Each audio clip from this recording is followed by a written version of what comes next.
శుభం వ్యాధి శ్రీ గురుభ్యో నమః. సింహరాశి వారికి సెప్టెంబర్ 1వ తారీఖు నుండి 15వ తారీఖు వరకు ఏ విధమైన విషయాన్ని మనం విశేషంగా తెలుసుకుందాం.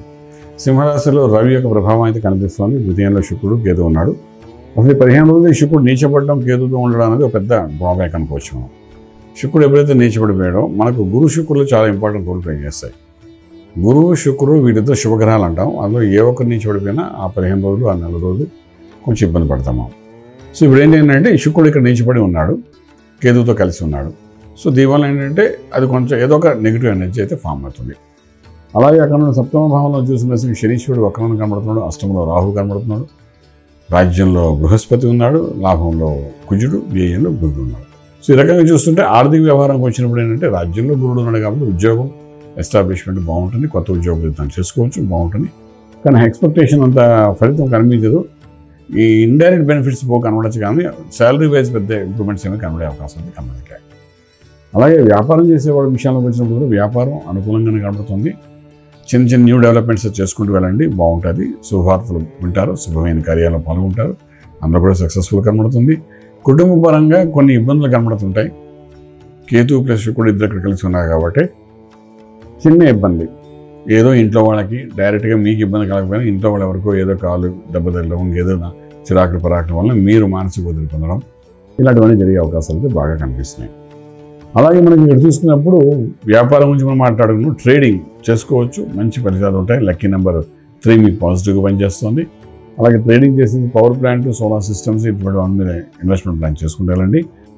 ఈ రవి రాశిలోనే ఉన్నాడు కాబట్టి మీ కోపమే మీ శత్రువు అన్నట్టుగా తన కోపమే తన శత్రువు అంటారు కదా. అలాగేంటంటే ఈ రవి యొక్క ప్రభావం వలన కొంత బర్నింగ్ అవుతుంది. రవి బర్నింగ్ అయ్యేటట్టు చేసేవాడు 7 శనీశ్వరుడు. అంటే అక్కడ శని రవిలో ఒకరు పరస్పర వీక్షణం కనబడుతుంది.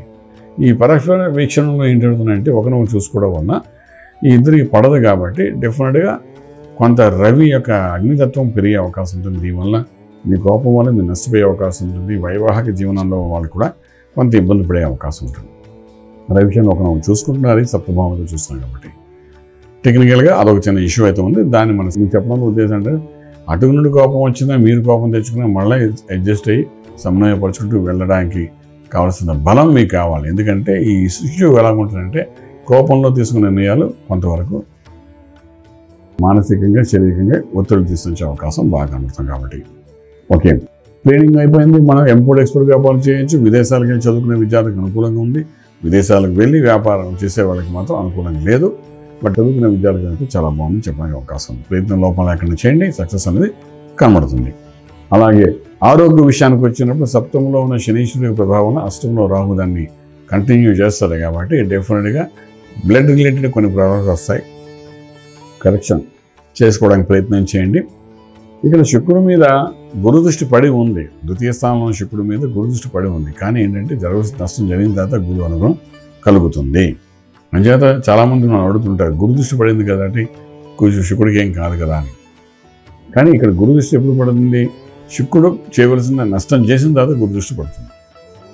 సో ఏంటంటే నష్టం అనేది జరిగే అవకాశం అయితే ఉంది. ఆ తర్వాతే గురుబలంతో మళ్ళీ దాని నుండి బయటపడే అవకాశం ఉంటుంది. కాబట్టి మన వైవకం లేదు. ఇక మంత్రం దగ్గరికి వచ్చినప్పుడు మీరు ఇక్కడ సింహరాశి వారు సూర్య ఆరాధన చేయండి, వేడి తగ్గించుకోవడానికి ప్రయత్నం చేయండి, షార్ట్ టెంపర్ తగ్గించుకోవడానికి ప్రయత్నించండి, ఆదిత్య ఉదయం చదవండి.